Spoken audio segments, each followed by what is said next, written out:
We really liked it. ரொம்ப பாசிட்டிவான ஒரு மெசேஜ் இருக்கு இந்த படத்துல. காளி வெங்கட் ரொம்ப எஃபர்ட்லெஸ்ஸா நடிச்சிருக்காரு. நீங்க படத்தை பாத்தீங்கன்னா தெரியும். ரொம்ப நல்லா நடிச்சிருக்காரு. அவர் ஜெனரலா எது பண்ணாலுமே ரொம்ப யதார்த்தமா இருக்கும். அவர் ஃபேஸ்க்கு, அவரோட வாய்ஸ்க்கு எல்லாமே ரொம்ப யதார்த்தமா இருக்கும். இதுல இன்னும் ரொம்ப சூப்பரா இருக்கு.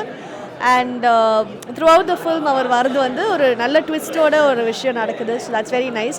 இது வந்து சாமி இருக்கா இல்லையா அப்படிங்கிற ஒரு இதுலேயே போகலை. அது வந்து ரெண்டு தரப்பையும் சொல்லியிருக்காங்க. சாமி நம்பிக்கை இருக்கிறவங்களும் அதை வச்சே வாழ்க்கை ஓட்டிடக்கூடாது, ஆனால் நம்பிக்கைங்கிறது ரொம்ப முக்கியம் அப்படிங்கிற ஒரு மெசேஜ் கொடுத்துருக்காங்க. ரொம்ப அழகாக இருக்குது படம்.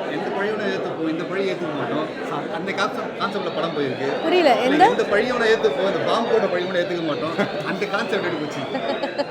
இல்ல அது ஒரு மாதிரி ஃபன்னியா இருந்தது. அத நான் சொன்னா ஸ்பாயிலர் ஆயிடும். அதனால ஆக்சுவலா அது ரொம்ப ஒரு கான்செப்ட். அந்த பாம்பு ஏன் இந்த படத்தோட டைட்டில் ஏன் பாம்புன்னு வச்சிருக்காங்க அப்படிங்கிறது நீங்க படத்தை பார்த்தீங்கன்னா புரியும். அது ஃபர்ஸ்ட் வந்து சிரிப்பு ஊட்டும், ஆனால் அதுக்கப்புறம் அதுக்குள்ளே போயிடும். அது இன்னும் ஒரு மாதிரி சீரியஸான விஷயமா போயிடும். ரொம்ப சந்தோஷமா இருக்கு.